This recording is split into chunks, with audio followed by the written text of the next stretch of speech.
And now time for something completely different. 11:22 on CJAD 800. Let's talk about the air fryer craze in Quebec. Think air fryers are just a trendy contraption used to cook with minimal oil? Think again. Our next guest is here to tell us more about one of the hottest kitchen contraptions on the market. Bruce Weinstein's on the line, co-author of the Essential Air Fryer Cookbook. Bruce, welcome to the show.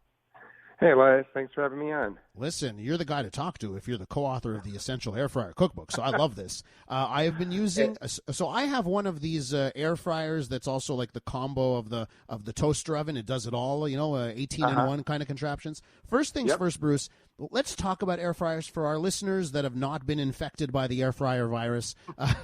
Well, tell our listeners just what is an air fryer and some of the different types that are available. Well, an air fryer is a countertop appliance that usually it's designed with a drawer that pulls out, or it looks like a toaster oven.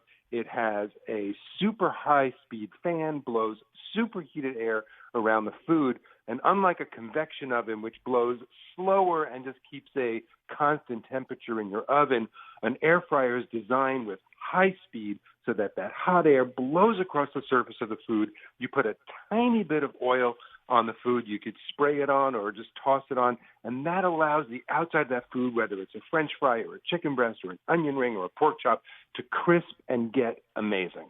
And are all air fryers created equal? Would you recommend a certain type or over another? I personally believe that a machine designed to do one thing probably does that one thing better than one designed to do a whole lot of things. So in the air fryer, as you say, you've got the one that does like 18 things. I bet you find that an air fryer is better than it makes toast. And that's because it's designed first as an air fryer, then they throw some other things on there. Personally, what you want to do is get the biggest air fryer you can manage to keep on your counter, because it's all about the surface area of the tray or of the bottom of the drawer. The bigger that surface area is, the more food you could put, because usually when you're air frying, you want food in a single layer. You don't want it all piled up, because the whole point is circulation of air. We're talking with Bruce Weinstein. He's a chef and co-author of the Essential Air Fryer Cookbook. So, Bruce, there's a lot of hype. Everyone I know getting an air fryer. Everyone's saying they love it. You wrote the book. You wrote an air fryer cookbook. But so give it to me here. Is there what's beyond the hype here? Why does it do such a good job? Like what comes out of this air fryer, types of food that you're like, this is the best it could possibly be? Well, the air fryer is amazing because it can do everything from just as simply as taking a bag of frozen onion rings or French fries, and within 8 minutes they're crispy and delicious and you haven't had to preheat your oven. Or you could put in salmon fillets and have beautiful, better than broiled. They're crispy and they're delicious in a few minutes. You could do breaded chicken breast and pork chops. One of my favorite things is for leftovers. You could reheat a rotisserie chicken until it's crispy and hot in about 6 minutes, and leftover pizza in about 3 minutes. You could bake cookies in the air fryer. I have found almost nothing that you can't do in an air fryer. It is my favorite new appliance. And the Essential Air Fryer book came out a few years ago. We have yet another air fryer book coming out later this year, the Instant Air Fryer Bible. And we're actually talking to our publisher about doing another one.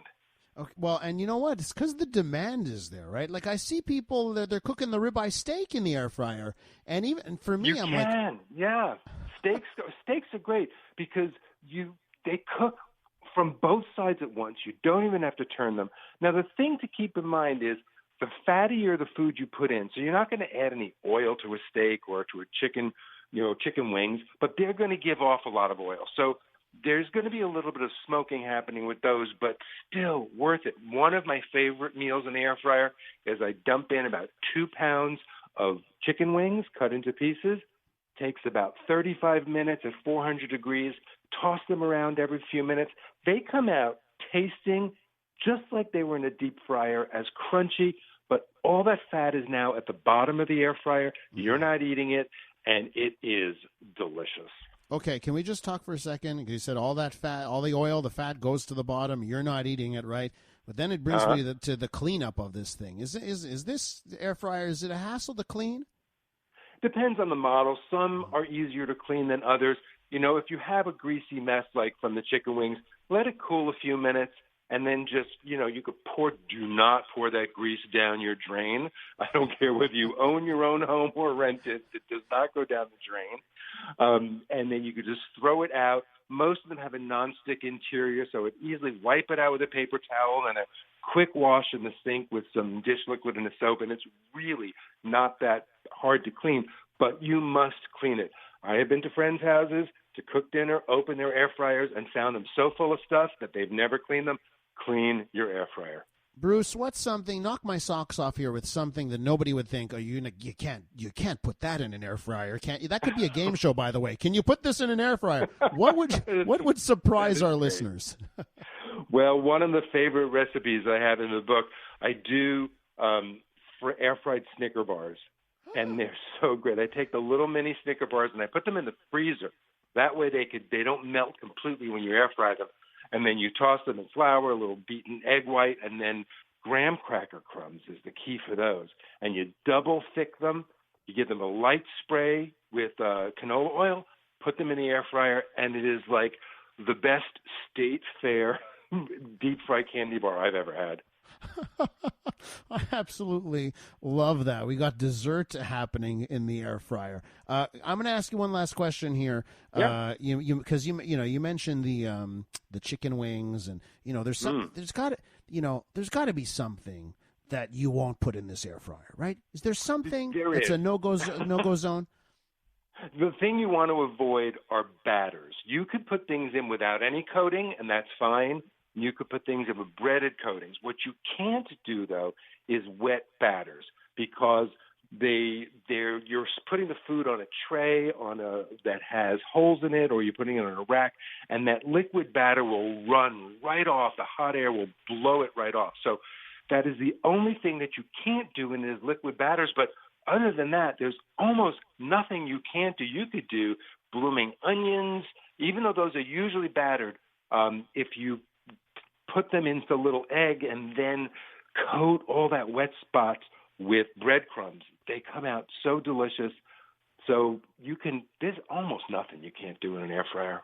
Well, now you've done it. It's half an hour before the show's over, and I'm hungry. Thanks a lot, Bruce. Excellent. That was fun. Bruce Weinstein is co-author of the Essential Air Fryer Cookbook. Thanks so much for coming on the show, and have a great weekend. You too. Thank you.